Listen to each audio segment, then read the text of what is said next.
Hey everyone, it's Nikki with the Gallivanting Gastronome, and today we're exploring one of my absolute favorite California coastal towns, Carmel-by-the-Sea and Carmel Valley. This charming village by the forest that meets the sea has no street addresses, storybook architecture, and is incredibly dog-friendly. So we're going to discover some incredible wineries, amazing food, and even hit the trails. And I'll even show you where to stay. Whether you're heading out there for a weekend, a romantic weekend getaway, or a trip for the whole family, this is one place you're going to want to visit. So let's dive right in. Let's start with where I stayed. Hofsas house is located on 4th Avenue and San Carlos Street in Carmel by the Sea. Honestly, this place deserves its own story. Hofsas House is a Bavarian-style hotel that has been family-run by 3 generations of women for 75 years. When I say family-run, I mean it. You can feel that personal touch the moment you walk in.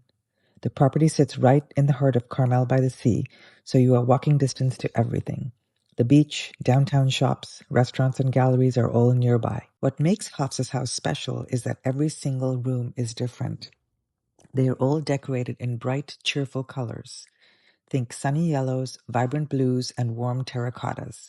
No two rooms are alike, which gives it this really charming, almost storybook quality that fits perfectly with Carmel's fairy tale architecture. The property has this beautiful Bavarian-themed mural painted by Maxine Albro in 1957.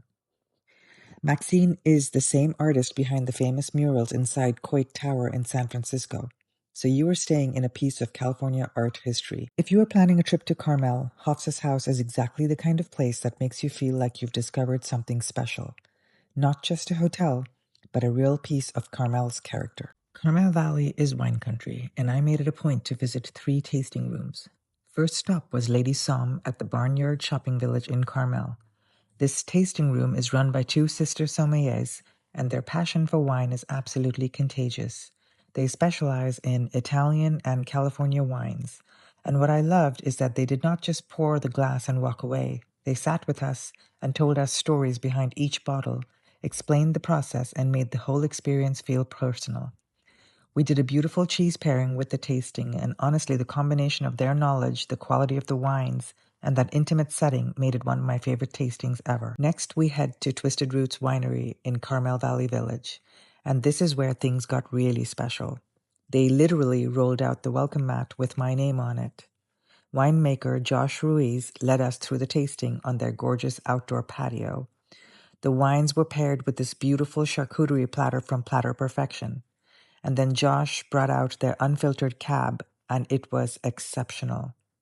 Sadly, it was their last bottle available, which made it feel even more special. It was one of those afternoons where you lose track of time in the best possible way. Our final stop was Rombi Wines, also in Carmel Valley Village, where Sal walked us through their sustainable winemaking practices, and you could tell they really cared about doing things the right way. If you love the outdoors, Carmel and the surrounding area have so much to offer. I spent time hiking, exploring coastal trails, and taking in some of the most beautiful scenery around California. First, Point Lobos State Natural Reserve.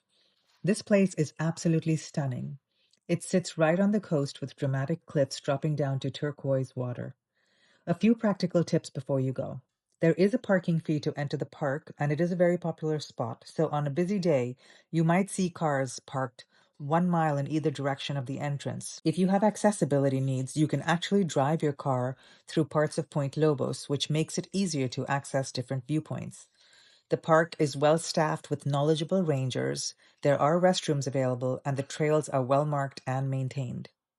The hiking trails wind along the coastline, and every turn gives you another breathtaking view. If you are lucky, you will spot sea lions sunbathing on the rocks and sea otters floating in the kelp beds. The cypress trees are twisted and windswept, creating these incredible natural sculptures against the sky. Point Lobos is one of those places where you just stop and take it all in. We also ventured up to Fort Ord National Monument in Marina for a hike at Creekside Terrace Trailhead. This is a completely different experience from the coastal areas. The trails wind through sand dunes and former military lands, and it is a fascinating landscape with wide open spaces and unique terrain.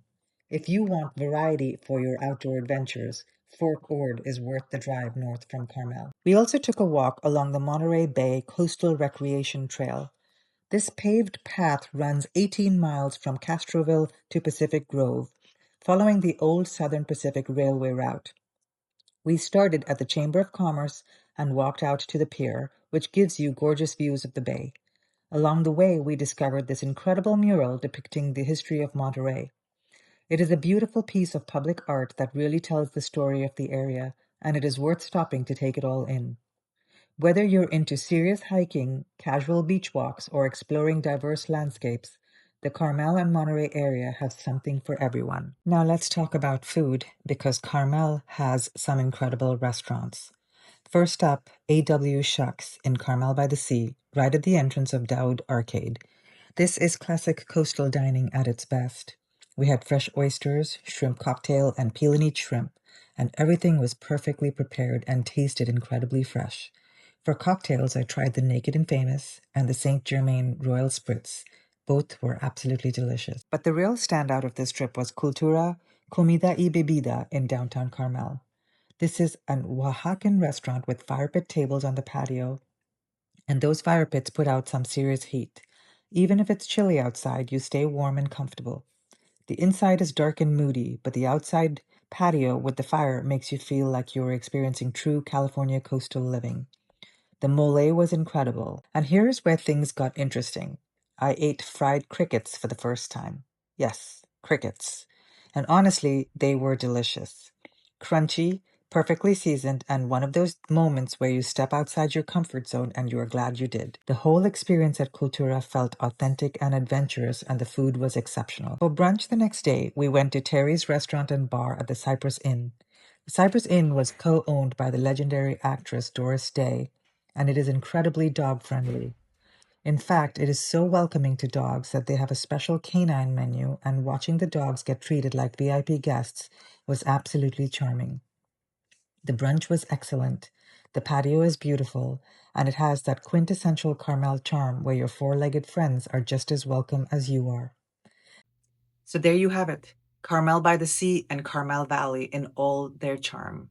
From the Bavarian hospitality of Hofsas house to the incredible wines of Twisted Roots and the coastal views at Point Lobos, Carmel by the Sea and Carmel Valley have something for everyone.